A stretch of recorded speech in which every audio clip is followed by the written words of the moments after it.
Hey guys, আজি বনাব লৈছো মানে সুইট কৰ্নৰ পকৰি মই কোনোদিন সুইট কৰ্নটো বনাই বেলেগে বনাই দিয়া মই খাইছো কিন্তু মই নিজে আজিকালি বনাই তো একেনে ভাবছো আজি সুইট কৰ্নৰ পেকেট এটা আনছো আনি পেলা বনাবলৈ ভাবছো আৰু মই সুইট কৰ্নটো অকনমান বইল কৰি লৈছো তাৰপিছত এটা মই মানে হেৰি মানে এনে যেটো নৰমালকে আমি সুইট কৰ্নটো খাও মানে বিলাইছিলে কাটি পেলা নৰমালকে হেনকে নহয় মই পকৰি সিস্টেমত বনাও কেনকে বনাম আপোনাক দেখাইছো ৰবা আপোনাক এনেকে বনাই চাব খাই বিৰাট ভাল লাগে এটা দিছো মই কৰ্নফ্লাৱাৰ দি ললো প্ৰায় মছলাখিনি দিম মই মছলা মানে কি আৰু এয়া মই নিমখ দি ললো অলপ জলকীয়া গুড়ি অলপমান জিৰা গুড়ি অলপমান ধনিয়া গুড়ি অলপমান ৰিফাইন আৰু অলপ বগা সোডা এটা মই এখানে মিক্স কৰিম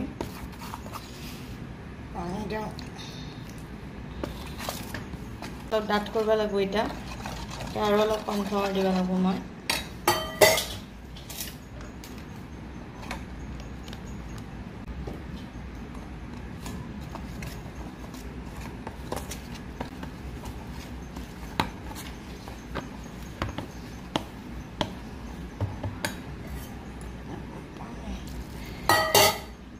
So guys, এটা বই দিছো তাখন গৰম হৈ গৈছে মই এটা তেল দি আছো গাইস ইফালে তেল দি দিছো আৰু ইফালে মোৰ মানে হেৰিটো ৰেডি হৈ আছে মই গাইস এতে আপোনাক মই এড কৰিব পাহৰি গৈছো মই এতে পিয়াজ তাৰ পিছত অলপ আদা ৰুকি পেলাই দিছো আৰু অলপ বেসন দিছো আৰু এটো খেউজা পাতটো হৈছে আপোনাক এটো নৰসিং পাত মই অলপমান দি দিছো মানে এইখিনি এড কৰা নহল ভিডিওটো স্কিপ হৈ গল তো আপোনালোকে এইখিনি দি লব আৰু নিমখটো জোখমতে দি লব তো মই এটা প্ৰায় তেলখিনি গৰম হৈ গৈছে মই এটা এইখিনি দি দাও এটাকে আৰু গাইস পকৰি কিটা দেউতে অলপ মানে গেছৰ ফ্লেমটো অলপ কমাই লব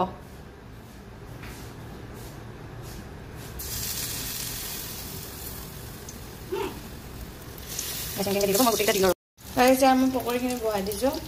আৰু ইয়াতে কেইটামান মানে কেঁচা জলকীয়া মানে মই কেঁচা জলকীয়াত অলপ নিমখ সোমাই দিছো ভিতৰত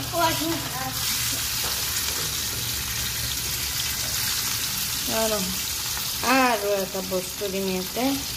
কেইপিছমান নহৰু আপোনালোকে স্কিপো কৰিব পাৰে এইটো মই দিছো আৰু পকৰি হৈ গ'ল আৰু এক গৰম গৰম চাহ তাৰ এইটো মই মানে স্পেশাল চাটনি এইটো মোৰ কেনে লাগছে আমা হা কি ভালকে কও ভাল লাগছে মই টেষ্ট কৰিছো মজা হৈছে মজা